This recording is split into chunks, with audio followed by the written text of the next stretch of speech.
Welcome to Retro Spectrum, the podcast where we listen to every band's entire discography so you don't have to. Join us this week as we fight for our right to party with the Beastie Boys! With special guests, Shadrach, Meshach, and Abednego! So put on your nicest Adidas tracksuit, turn up that boombox, and travel through the hip-hop history with these three dudes from Brooklyn. Let's get intergalactic, baby!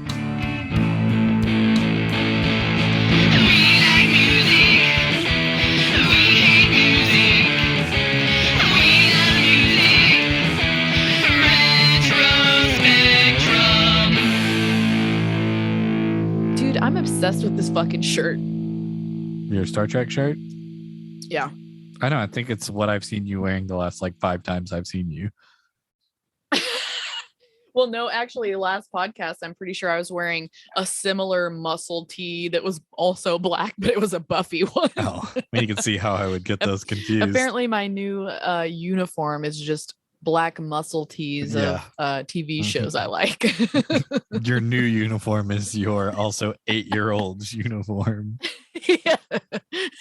But the TV shows have slightly changed, except I do still have Teenage Mutant Ninja Turtles t-shirts. No, they're just in the reboots now. Hey, look on your give me a level check on your end. Good day, chick. Yeah, there you go. Now you're getting into the spirit of the Beastie Boys. Check Yeah, it out. it's like 90% of their lyrics are checking the levels of their individual microphones. They just press record at the beginning and then just they're like, all right, we're ready. And we're like, no, we got it. That's the whole give me oh no, we're done. Give me your name. I want you to scream into the microphone and give me some mic checks. You been up to anything? Got anything new to share? Any new recommendations? Your new cultural contributions to yourself? To myself? Yeah, have you consumed any culture that is worth? Have I consumed any? Yeah. I watched Boo Bitch on Netflix. I also restarted watching Discovery. How far did you get? I'm almost done. I finally made it to the 3rd season. I finally made it to the trans characters. Thank God. I saw the person who plays Blue, or is it Blue or Gray? The Trill. So one's a Trill, right? That's dead. The one that's dead. I think it's a human. The one that's dead is the Trill. That's the one I'm talking about.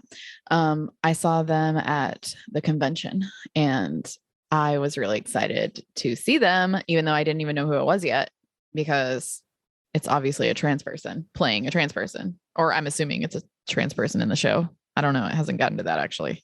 I'm only on the 4th episode or something. But anyway, interesting stuff. I'm wondering how it's going to go. I'm not really, okay. So when Michael first met Adira or whatever, I was like, Adira said something like, don't cut it out on the motivational speeches or some shit like that. And I was like, thank you. I'm so fucking sick of every 2 seconds in every episode, somebody's giving some kind of motivational monologue. I find that very irritating. Yeah. For some reason, it doesn't work as well in Discovery as it does in Next Generation. I just don't. Everything's way too flashy and way too Marvel movie, and the music is way too Marvel movie. And it's weird because even in the past Star Treks, the music was very orchestral. You know what I mean? There were musical swells and shit, but it wasn't so often and so over the top. Chill out, you guys. Can we not have fun at all? So yeah. Anyway, Discovery is the first Trek that I've been I change my mind on it every 2 seconds. There's some good things in it. There's some less than good things. Each season gets better, in my opinion. I think 3 was good. I really like 4 quite a bit. They've changed some things that I think you'll like once you get to 4. Okay, good. Well, I'm right at the beginning of 3. So at first I was so jazzed all about it. The problem is it's all too connected. You have to pay too much attention to it. Everything is everything means something. You have to really, really watch it. And that's not really what I like about Star Trek. I want to kind of zone out. There are characters that I don't know where they came from. They've just appeared. And now all of a sudden they're important people on the show. And I'm I missed where there's no spacing out. I missed where allowed. You popped in here and now you're just one of the guys. Yeah. Who the fuck is this? Yeah. That's been happening to me as well. It's good. I still like it overall, I think, but I'm ready to kind of be done with it and on to Picard. Anyway, Beastie Boys. Or have you done anything cool lately? Yeah, dog. It's been a while since we've recorded. I've been to Europe and back since we last spoke on record. That's important. Yeah, it is. Truly made a difference while I was over there. Doing what? No, nothing. They will have never known that I've stepped foot there. But related to this, I saw Cat Power when I was in Rome for a little bit. I spent an evening with Cat Power. Yeah, how was that? It was actually really good. I honestly recommend you seeing her live. I think it will help kind of solidify. I've tried multiple times. Well, I got to see the whole show. There was no shenanigans. Although at one point somebody got a phone out and was filming, and she was like in the middle of singing a line or whatever, and stopped and was like, "No flash, like turn your flash off." Yeah, I hate that shit. She was singing and they couldn't get it turned. You know how like sometimes it flashes once and then you think it's off and then it comes back on or whatever. People need to learn how to work their fucking phones at concerts. Yeah, she said no. And then at the end of the song, she's like, "I don't care if you take pictures, but I don't want to have lights flashing at me this whole time that I'm up here." Yeah. And then at another point, got like the stage guy had him like turn all the lights down on the stage. She's like, "I'd hate these lights being on." So she turned most of the lights that were on her. She's just like completely down. I guarantee it. Oh yeah, definitely. But she performed really well and had a like pretty commanding presence. She didn't seem like shy or meek or whatever on stage. She worked the stage pretty well. She really belted out her songs, had a really good command of the audience. And the audience, it was, full of Italian people, but they loved it. Everybody was dancing around and singing along and seemed to know most of the songs. And I don't know, it was really fun. I'm glad I went. My whole goal was to go to some concert while I was over there. So when I saw that she was touring. Nice. Is that the only one you went to? Yeah, that was the only one really where we crossed paths. Laura Jane Grace was in Europe the same time as us, but she was like, we were going like this way. And there was one show that was within I was like a 45-minute train ride. And I could have gotten out there, but I don't know how I would have gotten back like later because, it would have been after midnight or whatever. So I decided not to go to that one. Right on. That sounds fun. So one year on Halloween in Oakland, I went to see Misfits cover band. At like one of my favorite punk bars in Oakland, and I was super jazzed, right? Because Misfits cover band sounds mad fun. Okay. And I was thinking like, you can't really fuck that up. Like it's going to be good kind of thing, So I go and I'm dressed as Lulu Dallas. And the Misfits cover band was like super wasted, I'm assuming, because they just fucked it up very badly. It was still mad fun. But it was like where they had to like stop and restart multiple times and shit like that. And it's just like, there's not that many chords here, guys. But anyway, unexpectedly, like the Misfits cover band was the only cover band that I knew about. But it turns out there were a bunch of other cover bands playing that night too. Like Iron Maiden was one of them. It was also awesome. But then the one that fucking stole the show was a Beastie Boys cover band, all women, called the Beastie Boys. And it was one of the coolest things I've ever seen. They changed outfits for every song to like look like they looked in the music videos and shit. Yeah. And they sounded and looked exactly like them. It was incredible. And they had a backing band, like a full backing band. So it was full on, like it was one of the most legit shows I've ever seen. The Beastie Boys. Wonder if they're still out there causing a ruckus. I don't know. I was there with a girl, but I really wanted to flirt with the person who was Ad Rock, of course, because Ad Rock's the one that I think is the hottest, obviously, which makes sense that he ended up marrying Kathleen Hanna because, he's the most appealing to the feminist vibe, I guess. I disagree with that. Which one do you think would be most appealing? Okay, first of all, I'm more qualified to answer this question than you, but go on. I gotta say it's gotta be MCA though. I think MCA, and I got proof. I got thoughts. Okay, hit me. Do you have lyrics? Is that what you have? Lyrical receipts? I'll get into it when we get into it. Okay. So did you ever listen to the Beastie Boys before? Yeah, everyone has listened to the Beastie Boys at some point.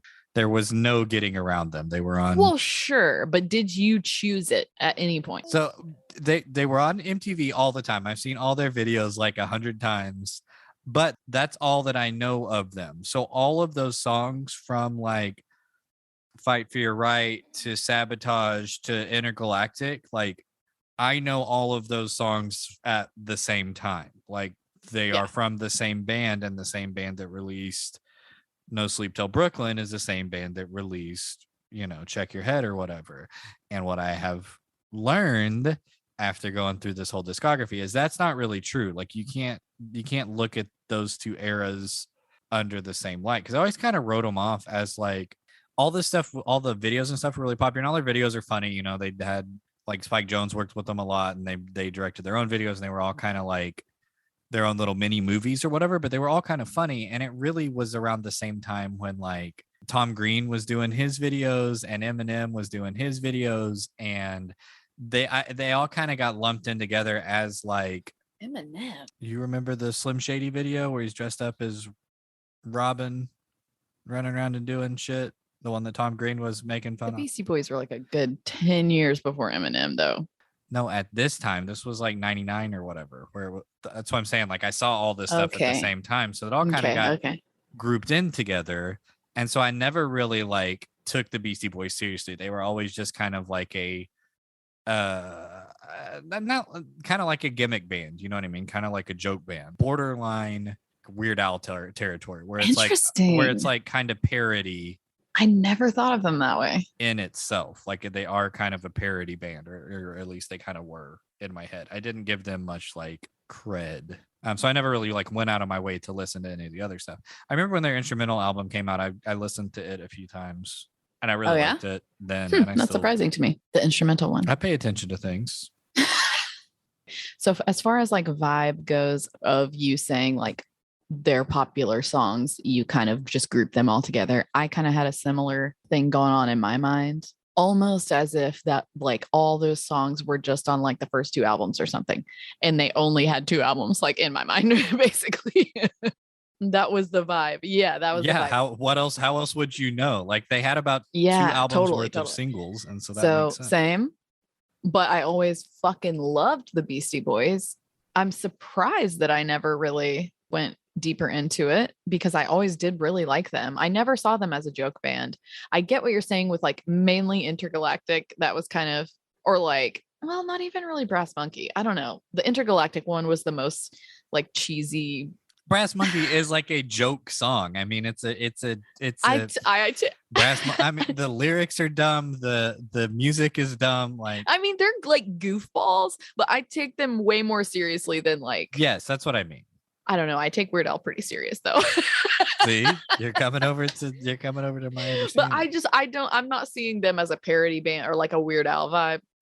What I really wanted to find out on this journey was like how they were received by like rappers and stuff, because they won like the first fucking rap award. Like, I don't know which award, the first rap record to top the Billboard 200 chart. Okay. In 1986. By the way, much like Blondie was the first like rap song on MTV, like the first rap video on MTV was fucking Blondie. The White Boys are the first, like, I don't know. That's just kind of annoying. Also, another thing I found out is, so License to Ill, they originally wanted to call that, Don't Be a Fat was what they originally wanted to call that, I saw that album. But yeah, it says Columbia Records refused to release the album under this title, arguing that it was homophobic. And I'm like, thank God. That would have been a bad look. It's pretty bad when Columbia Records has to correct your terminology. Okay, so I got real into the beginning of them because I felt the same way. It feels like it's like they took hip hop and they were like, oh, let's get these three white boys in there so we can make it like palatable or popular or easy to market and easy to sell. And so I kind of had that attitude. I never got that vibe when I listened to them. Like when I listened to them, I always got the vibe that they were like pretty authentic, because like I feel like a lot of white rappers are really just ripping shit off. but these guys seem authentic. Like they still have their like Brooklyn accents. They're not like overly trying to sound like other rappers. Well, they were also on the like kind of the cutting edge with that. Like what I didn't realize is that they knew they were real good buddies with Rick Rubin, who had a big hand in producing a bunch of hip hop albums in the 80s, and kind of got them in with Russell Simmons when they co-started Def Jam together. And so they were kind of in on like the ground floor and toured with Run DMC and were like buddies with all those guys and like Biz Markie and Q-Tip. And well, yeah, I mean, this is 1986. This is like prime time for that rap. Yeah, exactly. And so it wasn't so much of like taking this thing that was already popular and them doing it. They were actually a part of it. They were a part of it. And they really, it didn't, what really kind of turned me around on it a little bit was like, they weren't making fun of the genre. They really liked the genre and were adding their, like, they wanted to be rappers. You know what I mean? They weren't taking the like rap thing and then repackaging it. And it's really good. It's my favorite kind of rap because my favorite kind of rap is like Tribe Called Quest, Pharcyde, that kind of shit. Old 90s hip hop is my favorite style. And because I feel like back then it was less misogynist, honestly, which is surprising. There are misogynist lyrics in like 90s rap and stuff, but it's just like sprinkled in there here and there. It's not like the whole fucking song is about how he wants to murder his wife or something. You know what I'm saying? Yeah. Like it gets way, way worse. I think a lot of the lyrics on License to Ill would beg to differ. Okay, I was upset with a lot of lyrics, a lot of Beastie Boys lyrics. And obviously, you know, Kathleen Hanna said in the Bikini Kill documentary, like she was basically embarrassed to be dating him because she's like, oh, I'm dating the girls guy. Great. You know? Yeah, exactly. But it just has the vibe of like, okay, here, when you say parody band, Blink-182, how they're like young and dumb, teenagery boy vibe. That's the misogyny that I get from the Beastie Boys. Yeah, it's the same thing, I think, is because they were like 19 when it was recorded. I mean, they were. So it's like slightly less horrible to me. I think still horrible, just young and but dumb. It depends on how you what you do after that. You know what I mean? Do you like change from that and grow from it, or do you continue? Right, and they're exactly the same. Yes, and keep doing the same thing for 30 years. I accidentally saw them a few years ago, and they're still making like dick and fart jokes on stage the whole time. It was disgusting and embarrassing, honestly. Yeah, they're like 60 now. License to Ill has a lot of that stuff in it. I think that a lot of the interviews that I read said that Rick Rubin, their friend and producer that worked with them on this album, was really into wrestling. And so they kind of like crafted their personas to be like the heel, the bad guy of wrestling. And they decided like, if we're not going to be like good enough for people to remember us, we're going to be like bad enough. Like we're going to be rude and jerks, like in such a way that it's going to make every show people are going to remember us. They opened for Madonna on Madonna's first tour, on her Like a Virgin tour, and they only had like 3 songs written. And so that was their whole strategy, was to go out and cuss everybody out and yell at them and like make a spectacle of it, kind of in that larger than life wrestler way. And I think that's what a lot of the lyrics and a lot of the songs on that album ended up being too. Well, and they started as a punk band, so that makes sense. They were trying to do like punk rock stuff, like go in and offend somebody and like shock people into making some sort of statement. And so if you look at those songs and those lyrics through that lens, and through the lens of like, we think frat dudes are hilarious and like we're going to write a song and make a video like making fun of them, you know, with Fight for Your Right to Party and all that stuff, like it makes sense. But what I think happened is those people glommed onto that and it became kind of like the masses took it seriously. Yes, like it kind of became their anthem or whatever. And not to absolve them of any guilt, because if you look at any footage from their first few years of touring, they played into that image. I mean, they're pouring beer on people and partying and jumping around and being jackasses and all that stuff. And yeah, I mean, if it's working. And yeah, I definitely think that was the attitude. It was working. And so they kind of like leaned into it. I did like that it was kind of in that era of mashing up rock and roll Yeah. and hip hop. You know, they had the like heavy guitars in with the rap lyrics, like Run DMC and shit. Yeah, they did it with Aerosmith, and then they had on here they had Kerry King, Slayer's guitar player. He's the one that played guitar on a bunch of their songs because Rick Rubin was producing a Slayer album at the same time. So there's like all these interesting crossovers, and it feels like a really cool time to be recording and writing. And Totally. They collaborated with so many fucking artists. Like I was trying to find a comprehensive list of all the people they've collaborated with, and I couldn't even find one. Oh, there's a ton. I tried to look for samples, like who they sampled on each album, and after the second one, I was like, "This is too many. There's too much stuff in here."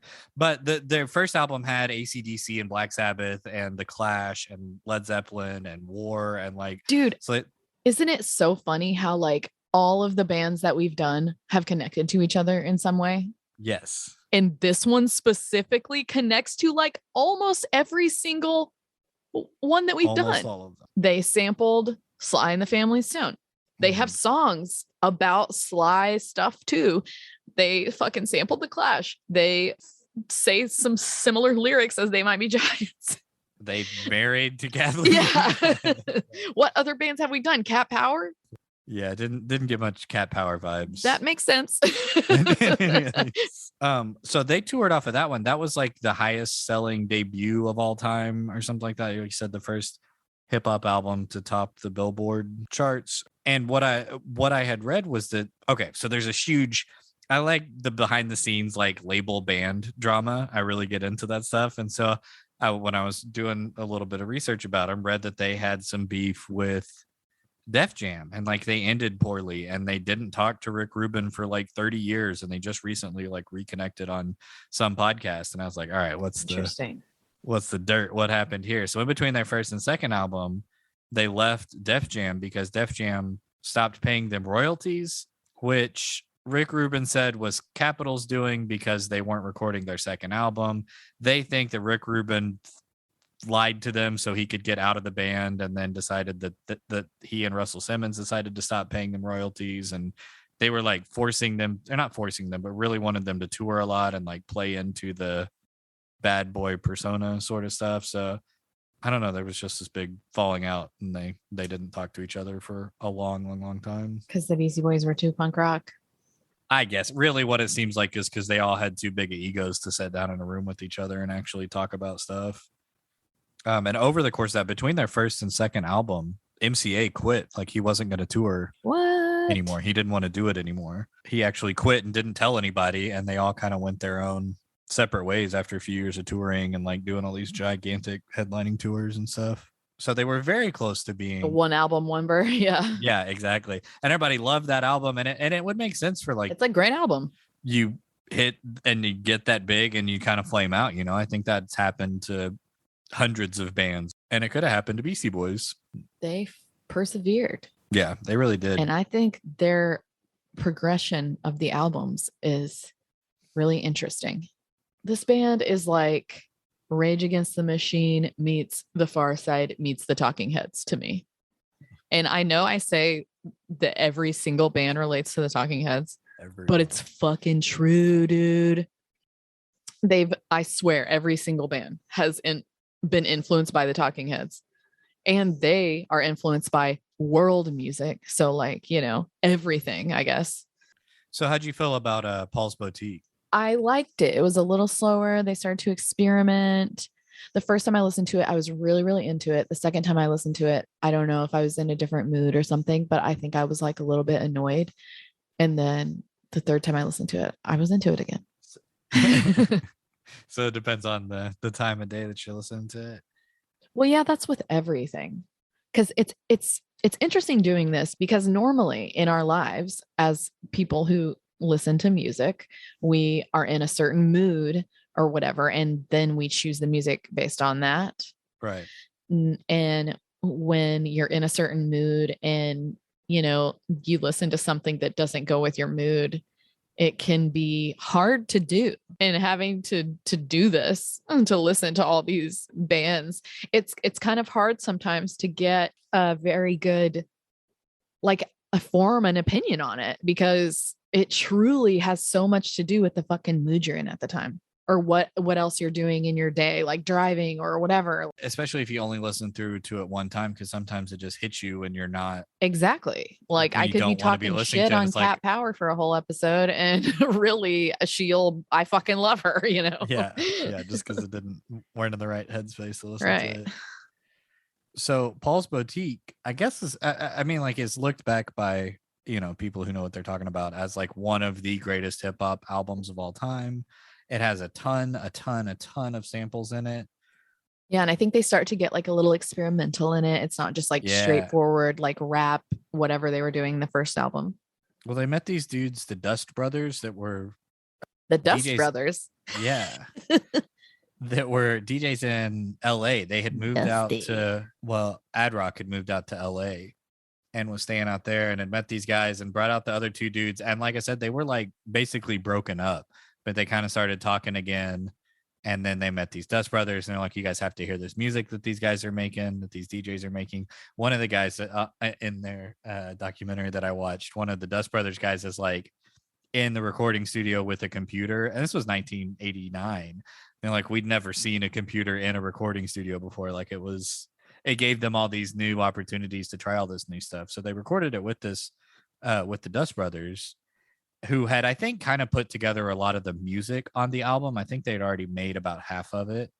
And then they wanted to like rap over the top of it. And then they wrote the rest of it all kind of together. And they really wrote it with the idea of like, we'll show you, you know what I mean? Like, I think everybody had kind of written them off and they had left Def Jam under not great terms. And they really wanted to make their like statement album. You know what I mean? It was their first one on a major label and they got a ton of money to make it.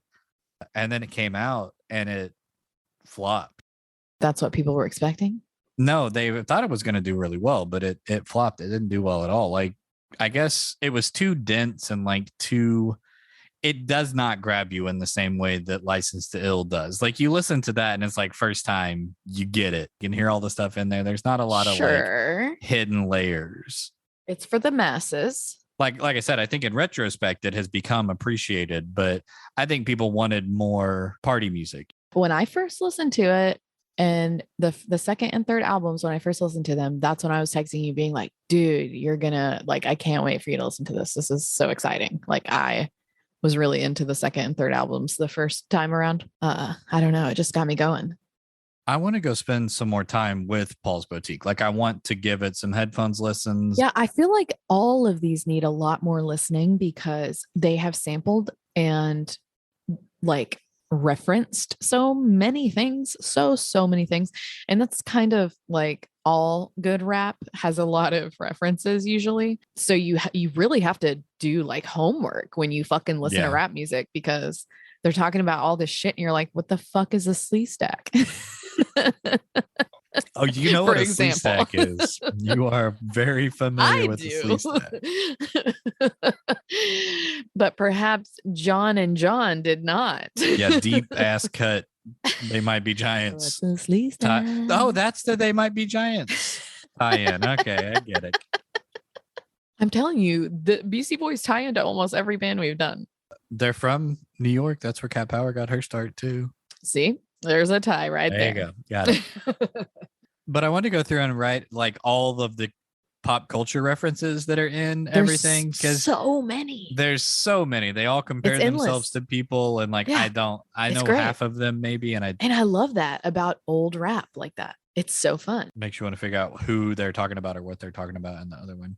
The big thing about Paul's Boutique is none of it really, like, I don't remember any lyrical lines really. Like, there weren't any earworms necessarily. Okay, so Paul's Boutique is the one with Shadrach on it. And as soon as I saw that. Oh, sorry. We got to talk about that. I forgot that was on here because I listened to An Exciting Evening with the Beastie Boys, and it's the first one that has Shadrach on it. As soon as I saw that word, I was like, sorry. Yeah, we got to get into Shadrach. Is every band we do now going to reference Shadrach? Yeah, I think so. Because I was listening to some other rap later that said something about fucking Shadrach. I think it makes way more sense in the context of the Beastie Boys because they're always name checking themselves in like every single song, and there's three. Does it a little. Shadrach, Meshach, and Abednego. Yeah, I know, but like, yeah, there's three. That makes sense. That ties into the three of them. I don't really understand. I tried to Google it and still don't get it. I had seen that VeggieTales video. That didn't help. Negative. Actually, I was not pleased to have wasted like 2 minutes or whatever watching. So it was fun seeing Sly make an appearance again. Although I don't think it's the last time that Sly. Oh, because they sample him too. Yeah, when I saw Shadrach, I was like, oh shit, Isaiah's gonna freak out. I also really was into all the B-boy bouillabaisse shit. Yeah, that whole like last half or whatever is a bunch of different. Yeah, I was really into it. Yeah, I want to go back and listen to that one a little bit not more. so much. I'm pretty sure they sampled fucking Bob Dylan in that one. They sampled Bob Dylan a lot. But again, Bob Dylan ties into a lot of these bands. I think what we're building here with this podcast is a pyramid of bands, right? Go on. All the bands at the bottom are going to be like The Clash, Bob Dylan, Sly, all that shit. And the Beastie Boys are like on top of them. And then who knows who we'll get to that's like. Yeah, what's the top of this pyramid going to be? I don't know, like fucking whoever's popular right now, like Billie Eilish or some shit. Wait, what? What are the odds? 100% of all bands. So yeah, then the third album was kind of experimental, some more instrumental vibes. This is where it really got me. This was the point where I was like, oh, now I'm into this. Like now I can start grooving. Yeah, the second and third album really grabbed me and I was really impressed. Like the first listen through. I didn't know, like we said from the beginning, we didn't know that the Beastie Boys had so much like depth, basically. Yeah, and variety. I mean, you think Beastie Boys and you think that like like every single song is like that. And like there are a lot of songs that are exactly like that. But there's a lot of other stuff in here. The Check Your Head, man, it's like it's funky, it's groovy. They basically built their own studio and recorded it all. Like they played all the instruments on it. They played guitar, bass, and drums and brought in some people to play keys. And like they did, instead of sampling and taking from all these other different songs, they played a lot of the instruments on there. I think it makes a big difference. It lends a little bit more, I don't know, emotional authenticity to it. And totally. I liked that it was super groovy, but I also liked that they went and put some punk rock songs on there too, man. There's a couple of like hardcore punk tracks that are not. I love the punk shit. Yeah, me too. That's like straight up what those songs are, though. They're not trying to be. Well, the fifth album is a straight up punk album, the whole album. Yes, it was one of my faves. It was very enjoyable. That one has 8 tracks in 11 minutes. Yeah, exactly. Killing it. The fourth album was kind of a return to form, like the original rappy vibe, but like the added experience from the other albums. You could tell that there was just a little bit more to it. Yeah. I think Check Your Head and Ill Communication kind of go hand in hand with each other. I think those are very, very, very similar albums. I think the one where it all kind of ties together with their older stuff and with the sampling and stuff is a little bit more Hello Nasty. I feel like that brings in a little bit more, a little bit less of the like live instrumentation and a little bit more of the like classic hip hop. Yeah, it was very classic. And then the next one was pretty classic too for them. Is that the 5 Boroughs? Yeah. Well, that one was like post 9/11. I think had a bunch of. I think it had a lot of weight with it too. I think they were kind of trying to make a kind of a statement, or like a love letter to New York or whatever. I think they're very tied to New York. I think New York is very tied to them, and so I think that's kind of what that album is all about. But sound wise, it was like, again, the rap vibe. Yeah. And then the 9th album was killer instrumental album. Dude, so good. Love it. And I think that was one I remember when it came out where it was really like, oh, there's a little more meat to these guys than what I think they get credit for. Jumping back to Ill Communication, the song Sure Shot. Well, it's the one that like directly addresses all the misogyny and like partying and them being shitheads earlier. So good. And it was MCA that wrote it. They were redeeming themselves. He wrote the line that was like, all the disrespect towards women and mothers and daughters needs to stop. And like, I'm sorry. And you have our love and respect. And they also later apologized for the thing too. Oh yeah. That's what, like, they came around on all that stuff and had said that like we were wrong and we screwed up. I'm certain 1000% that Kathleen Hanna had something to fucking do with that as well. Cause I know that she would not be keeping her mouth shut. Wouldn't let that shit slide. But also, I think you can see a maturation, and also they're older. You know what I mean? They were 19, and at this point, also the punk, the album that was just straight punk was like right around the time that they met. I wondered if that had anything to do with that. The punk rock track on Ill Communications is all about Bill Lambier, who was like the center for the Detroit Pistons in the 90s. And they're talking about, we like our b-ball, okay? Yeah, I just thought that was funny. They wrote songs about Bill Lambier. I think they went back and kind of like addressed that and tried to make up for it. And what I had learned was like Adam Yauch like went to Tibet and met a bunch of Buddhists and monks and like became a Buddhist, and like kind of had an awakening and like committed to nonviolence, even to the point where the Free Tibet Festival, which I'm sure that you've heard of, he's the one that organized that. Nice. He put that together for Free Tibet, which is like an actual tangible good thing that someone did, that he did with his goodwill. So it's like I think all of that stuff has helped kind of like make up for Ill Communication, because I think if this band put Ill Communication out and that just continued to be a band over and over again, I would have no problem saying like, you're just Blink-182. Screw this band. This band sucks. They're a bunch of man children, like they, and like to a certain extent they are that, but it's not malicious. All men are to a certain extent. At least they're making some effort. Guilty as charged. And so I've seen some interviews with them, and they're like, you're allowed to make mistakes, but it doesn't stop there. You have to learn from them and actually try to be better and not make the same mistakes twice. And they're like, we made mistakes. We did things that we're not proud of and that we shouldn't have done. But like what we have tried to do is actually, make up for it. And the Free Tibet was one example of that. Did you see the MTV Awards where Ad Rock was addressing the rape allegations at Woodstock 99? Oh no. So they got, I don't remember what award they were getting or whatever, but he was at the like MTV conference and they had a big tie-in with the Woodstock, like they aired the whole thing and all that stuff. And he was like, there's all these rape allegations. We need to get with the promoters and make sure they're doing everything to make sure that people are held accountable and that we're taking this seriously. And like, again, I guarantee you, Kathleen Hanna. But you can tell even in the audience, it was, everybody's cheering and having a good time. And then it's like no sound. And he said he went backstage and like nobody would talk to him and everybody was like annoyed with him for bringing it up or whatever. But I think that they tried to use some of their clout for good later in life, which honestly is a lot for a white man. Give them a medal. They didn't have to do it. I think they could have been. They could have been the same old pieces of shit the whole time. Again, Blink-182. It's the same shit. Because that's what people wanted for them. I think for them not to do that was actively going against what people wanted out of them. I mean, that's what the patriarchy wanted. The record label probably. Yeah. Oh, for sure. The men I'm sure who that's run why the record label. That's why I'm sure that didn't get promoted or whatever. But that's the real punk rock move. And that's the real rap move. In my opinion, real legitimate respectable rappers are fucking feminists too, like fucking Tupac. Better be good to your fucking women. There was also, which also helped me with the cultural appropriation aspect of the Beastie Boys that is still in my brain the whole time, even knowing the history of it and how they came up and stuff.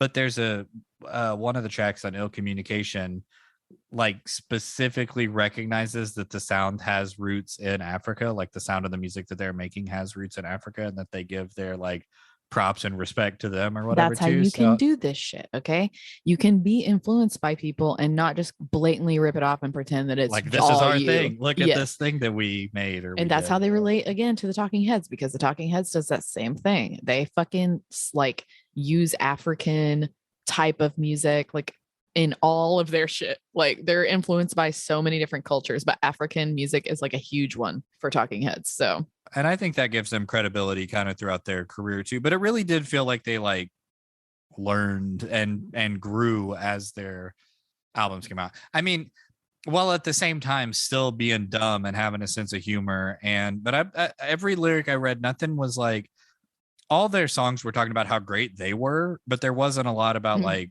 trashing other people or trying to put other people down in as much in that sense. I mean, I'm all right with that. I still think that they had a good sense of humor, even though they were able to like be maybe like punching up a little bit more this time around than going for like easy targets. How'd you feel about Hot Sauce Committee? I thought it was great. It kind of had like Beck vibes to me, like almost like a Beck Jamiroquai type of thing going on. That makes sense. And it's also, they're getting older by that point too. That was Yeah, it was really interesting because they put some like interesting like electronic type of sounds in it. I thought it was interesting for sure. I listened to all of them 3 times. Yeah. On this it one. It was the last one that Adam Yauch did before he passed away. Right. It's their last album, right? Yeah. And I think they had planned to do 2 volumes, but just didn't get it finished. Oh, and shit. So they put like everything that they had together and did one release. Because didn't they call it Volume 2? Yeah. It's Hot Sauce Committee Volume 2, but it's the only one of them. I am glad that they got to have that last album. You always wonder what would they have released. Were they still releasing and writing music and stuff? But it really seemed to me like MCA was the kind of the catalyst for like listening to the other 2 talk about it, that he was kind of catalyst for the music and for like getting them to do the band. And like, I don't know, it seemed like he was kind of the glue a little bit. Yeah. And then when they lost him, it's 1/3 of their band and one of their best friends. So it'd be hard to go on anyways. But when he passed away, they decided to quit making music. I don't really know what they're doing now. Yeah, I would love for them to do some other little project.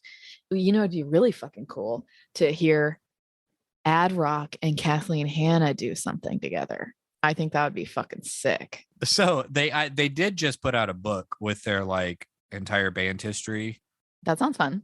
We got to read that one, which I may end up reading. And there's also the documentary I watched was directed by Spike Jonze. It's about 2 hours long, but they did like a theater production where they told stories out of the books and basically like told their history or whatever. Hold up. It was a Beastie Boys documentary? Yeah. It's Mike D and Ad Rock in there. I got to watch this just shit. On stage talking. I should have fucking watched that before we did this. Oh, it's great. You should watch it after doing it. It's really good and very, very heartfelt. Like at the end when they're talking about Adam passing away, it was really, they missed their friend, man. It was really heavy and really sad to watch. Because they've had a cool, crazy career and they've got to do a bunch of cool stuff, but like at the end of the day, now they're just like a couple of old guys that miss their buddy. It's really, really, really worth watching. It's called The Beastie Boys Story. Yeah. So anyway, Beastie Boys, I love it. Yeah, 10 out of 10. I recommend every album except License to Ill. I'm over that. I think that should be a different band. I think that tarnishes their reputation.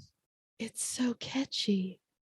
It's unnecessary though. It's the bubblegum pop of the Beatles era. You know what I mean? That like is catchy, but catchy. nobody cares about that. No, nobody cares. That's not why they have a legacy. That's not why they have a legend. Well, yeah, the first thing you ever make isn't going to be your best thing. Yeah, no, the only issues I have with it are the homophobia. No Sleep Till Brooklyn is and misogyny like, and all right, fine. Listen to the whole thing. She's crafty. It's catchy. Just know that they turn into better people. That whole album slaps. Every single song is so fucking catchy. My only complaint is it does get a little repetitive after, like, if listening to 8 albums in a row. You know what I mean? Like, I might need to space it out a little bit. Sure. It's no masterpiece. I don't even feel like ranking these or which one to listen to in order. I think you can start anywhere and go in any order. They're all great. Although if you started with like the punk rock album or the instrumental album, that would be confusing. Not if you like instrumental albums or punk rock. But if that's the first time you're hearing them and then you listen to that first and then you listen to another one, you're going to be like, wait, what?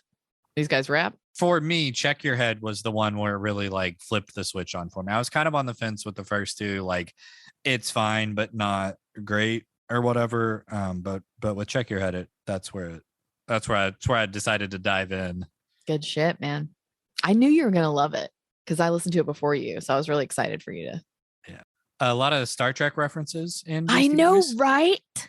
A lot of Spock references. I think because Ad Rock and Spock rhyme, they yeah, it's like what rhymes with Ad Rock. Yeah. There's a lot of they reuse a lot of rhymes. You know over what? The course of their it's songs. Rough out there with the rhymes. That's true. Only so many words rhyme with other words. All right, so that was the Beastie Boys. I had a lot of fun listening to this band. In fact, I still am. They're really fun.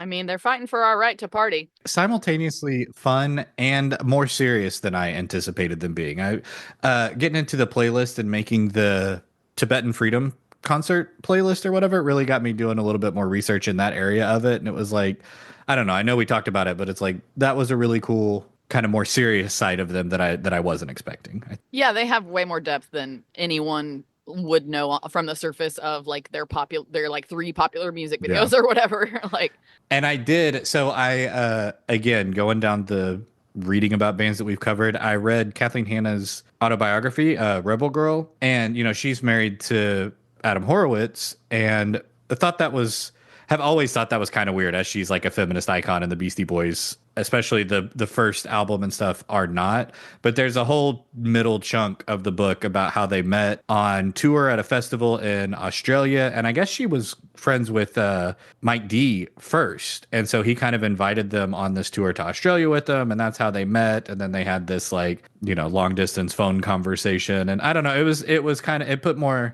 gave me a little more context about their relationship and how they met, and kind of made it make a little bit more sense to me. And it's pretty cute. Yeah, it was cute. It was like a nice little story with them that having done this with both of those bands, like I felt it maybe carried a little bit more meaning or a little bit more weight to me after having spent this much time with both bands. So that's fun. Right. It almost gets into like parasocial relationship type energy. Yeah, a little bit. Like you root for them.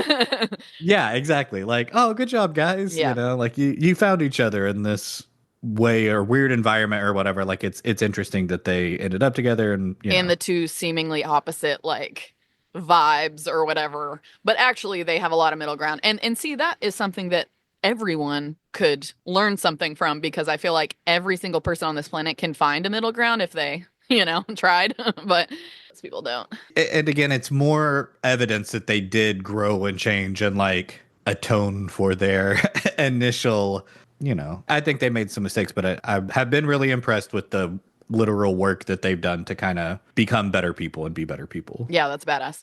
I haven't read the book yet, but I think we should do that for the book club for sure. And in the documentary that I watched about Bikini Kill, he was in that documentary quite a bit, especially on the part when they were talking about like Lyme disease and stuff. And he was a really like cute, supportive side character for her. Like, I don't know. I just thought it was really sweet. It seems like they're really into each other and really supportive of each other. And there's a really long form CNN interview with the two of them where they're just sitting on a couch and they're just chatting with the interviewer, and it's worth watching too. Cool. Like, okay, I didn't watch that. That's cool. It's a really fun like direct connection between these two bands, and that as we continue to do this is more and more fun. Yeah, well, that's about as direct as you can get. I mean, yeah, exactly. It's either like a sibling or like married. Yeah. And I'm not going to lie, no idea of any of that ahead of time. So, right, totally. We're learning, and it's fun to learn. It is. It's so fun to like uncover all these connections for ourselves and for our listeners, whoever cares. All right, so I feel like we got a lot of good Beastie Boys info in there. I'm sure there's more to it, but let's get into the Wheel of Death. Who's the dark side of the Beastie Boys coin? Well, I had to go another white rapper, because the Beastie Boys are 3 white rappers that we assumed from the get-go might not have as much clout or depth as they did end up having.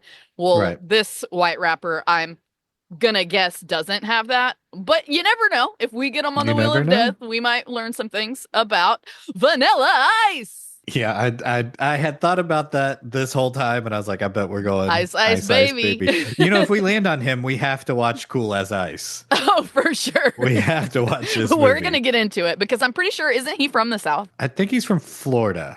Yeah, he's from Dallas. Oh, okay. He did grow up in Florida, too. He claims Miami as his hometown, but he acknowledges his Dallas roots, apparently, according to the internet. And he was born on Halloween. Who knew? Okay. All right, hey, save it for the episode. Okay, so who's our next band? Next up, okay, thinking about, branching out a little bit, doing some stuff we haven't done before, thinking about filling in gaps in my knowledge base, thinking about bands that have been kind of a nexus for other bands. We're going to take it in a different direction than we've kind of done so far, and something that's a little bit out of my wheelhouse. We're going to listen to all the albums of Destiny's Child. Oh, shit. I did not expect you to pick that. Yeah, another, trio. We'll see if there's some commonalities between them and Beastie Boys or how they connect into the musical fabric. Yeah, okay. This is going to be really fun for me because I have a lot of love and history with Destiny's Child. So, good pick. This is part of me expanding my, musical horizons and trying new things. And, I think this is an example of somebody that I wrote off as a younger person and now just seeing if it lands any differently now that I'm older and arguably wiser. Very arguably.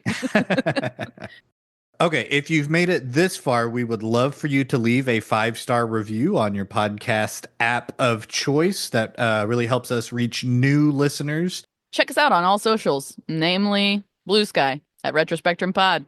And subscribe to our Patreon at Retrospectrum Pod. We make sick playlists every week. And we also have a book club now. Started a book club in the Discord, so keep an eye out for that. One of the Patreon perks. All right, 2 weeks. Cram all those Destiny's Child albums in there, and we'll see you on the other side. Bye.